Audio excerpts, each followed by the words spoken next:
Singanpor road પર આવેલા એક કોમ્પ્લેક્સમાં આગ લાગતા અફરાતફરીનો માહોલ સર્જાયો હતો, પરંતુ ફાયર વિભાગની ટીમ પહોંચે તે પહેલા જ સ્થાનિક લોકોએ પોતાની જાનની પરવા કર્યા વગર રેસ્ક્યુ ઓપરેશન હાથ ધર્યું હતું। બીજા માળે ફસાયેલા 3 લોકોને સ્થાનિકોએ જીવના જોખમે સલામત રીતે બહાર કાઢ્યા હતા। આ સમગ્ર રેસ્ક્યુનો લાઈવ વિડીયો પણ સામે આવ્યો છે।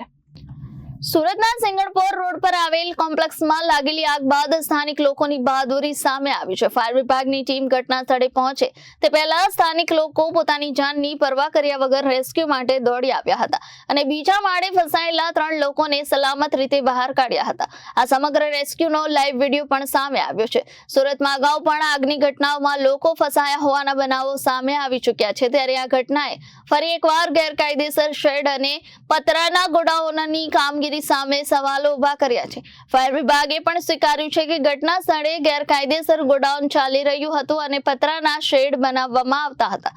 કતારગામ, ડબોલી, મોટા વરાછા અને સિંગણપોર સહિતના વિસ્તારોમાં મોટા પાયે પતરાના ગોડાઉનો ધમધમી રહ્યા છે, ત્યારે સવાલ એ છે કે શું તંત્ર કોઈ મોટી દુર્ઘટનાની રાહ જોઈ રહ્યું છે?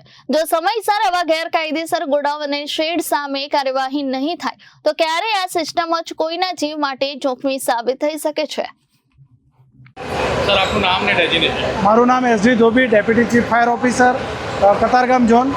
આજે ફાયર કંટ્રોલ રૂમમાં 3 વ્યક્તિ ફસાયા છે અને આગ લાગી છે એવો કોલ મળ્યો હતો।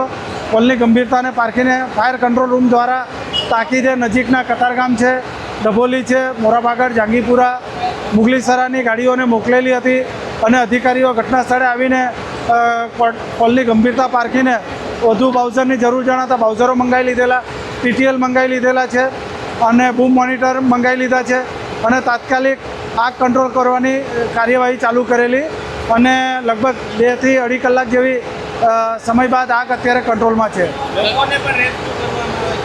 2 થી 3 વ્યક્તિઓને સલામત કાઢવામાં આવ્યા છે।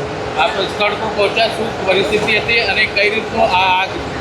ઘટના સ્થળે પહોંચતા અહીંયા આગના ગોટા ધુમાડા ઉડતા ઉપર જતા હતા, જેથી જરૂરિયાત મુજબ બૂમ બાઉઝર, મોનિટર, વોટર બાઉઝર વગેરે મંગાવી લેવામાં આવેલા અને TTLની મદદથી પણ ઉપર પતરા કાપીને ફાયર ફાઇટિંગ કામ કરવામાં આવેલા।